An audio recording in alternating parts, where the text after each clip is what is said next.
নমস্কাৰ, মই পল্লিকা বৰাই ৰুমি দত্তৰ বাৰ এটি কবিতা ৰাধা হৈ চাবা নেকি পাঠ কৰিবলৈ লৈছো। কিবা ভুলভ্ৰান্তি হলে ক্ষমা কৰিব।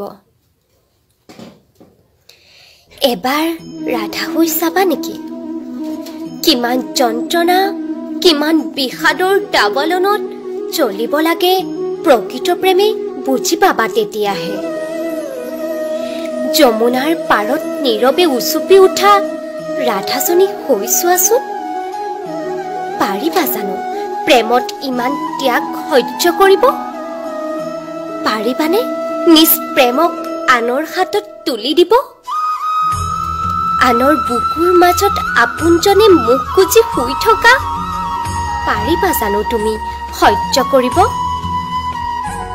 হৃদয় ভাঙি দুচকুৰে বৈ অহা কেঁচা তেজৰ চেকুৰা আচলৰ আঁৰত লুকুৱাই ৰাধাই অৰ্পণ কৰিছিল প্ৰেমিকক ৰুক্মিণী সত্যভামৰ হাতত। বাধা দিয়া নাছিল নে দিব পৰা নাছিল বাৰু ৰাধাই? কানাইটো কৈ গৈছিল দুটি শৰীৰ এটি আত্মাৰ মিলন নহয় সম্ভৱ। তেনেহলে প্ৰেম কিয় ৰাধাৰ লগত? কিয় মধুৰ মিলন দুভাগ নিশা মধুবনত?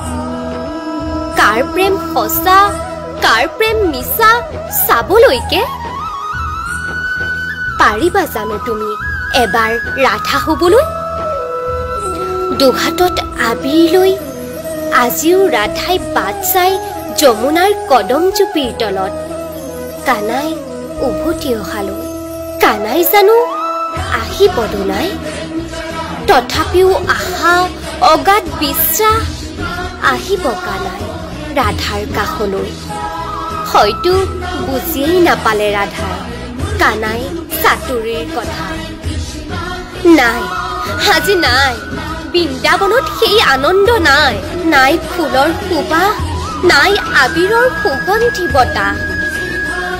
আজি যে সেই প্ৰেমিক কানাই নাই ৰাধাৰ কাষত। ৰাধাৰ দুহাতৰ ৰং ফিকা হল কানাই প্ৰেমত। তথাপিও ৰাধা যে ৰাধাই, ৰাধাক কোনে বুজায়? তাই যে আজিও মগন কৃষ্ণৰ প্ৰেমত।